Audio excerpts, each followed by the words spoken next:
প্রিয় দেশবাসী, সবাইকে বাংলা নববর্ষ 1432-এর শুভেচ্ছা জানাচ্ছি। শুভ নববর্ষ। পহেলা বৈশাখ আমাদের প্রাণের উৎসব, বাঙালির সার্বজনীন উৎসব। পুরো পৃথিবীতে যেখানে যেখানে বাঙালিরা আছেন, আজ আমাদের সবার আনন্দের দিন, বর্ষবরণের দিন। বাংলা সাল গণনা শুরু হয়েছিল কৃষিকাজের সুবিধার জন্য, ফসলি সন হিসেবে। এখনও এদেশের কৃষকরা বাংলা তারিখের হিসেবেই বীজ বোনেন, ফসল তোলেন। বাংলা নববর্ষের এক অবিচ্ছেদ্য অংশ হালখাতা।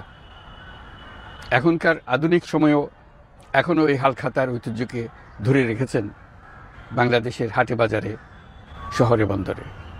নববর্ষের বৈশাখী মেলায় বাংলাদেশের জেলায় জেলায় উদ্যোক্তারা সারা দেশে ঐতিহ্যবাহী শীতল পাটি, মাটির হাঁড়ি পাতিল, খেলনা, হাত পাখা ইত্যাদি তৈরি করে নিজেদের সৃজনশীলতাকে তুলে ধরেন এই দিনকে উপলক্ষ করে। বাংলাদেশের সংস্কৃতি ও ঐতিহ্য রক্ষায় এবং একে এগিয়ে নিয়ে যেতে আমাদের সবাইকে সক্রিয় ভূমিকা রাখার জন্য অনুরোধ জানাচ্ছি।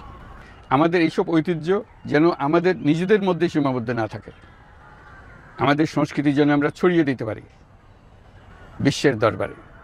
বছরের এই দিনটিতেই আমরা সুযোগ পাই আমাদের সুদীর্ঘ ঐতিহ্যকে নতুনভাবে নতুন প্রজন্মের কাছে উৎসবমুখর পরিবেশে তুলে ধরতে এবং পৃথিবীর সামনেই তুলে ধরতে। পাহাড় ও সমতলের বিভিন্ন জাতিগোষ্ঠীও চৈত্র সংক্রান্তি ও নববর্ষে এবার বড় পরিসরে উৎসব উদযাপন করছে। পহেলা বৈশাখ সম্প্রীতির দিন, মহামিলনের দিন, আজ সবাইকে আপন করে নেওয়ার দিন। এবারের নববর্ষ নতুন বাংলাদেশের প্রথম নববর্ষ।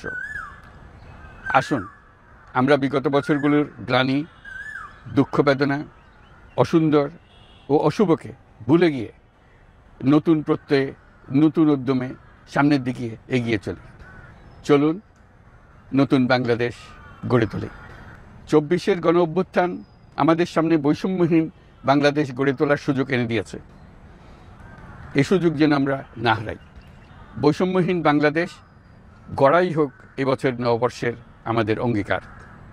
আমি নববর্ষের সকল আয়োজন ও উদ্যোগের সাফল্য কামনা করছি। নববর্ষ 1432 আমাদের সবার জন্য শুভ দিনের সূচনা করুক। নববর্ষ আমাদের সকলের জন্য নতুন ও গভীর আনন্দের উন্মোচন করুক, এই কামনা করছি।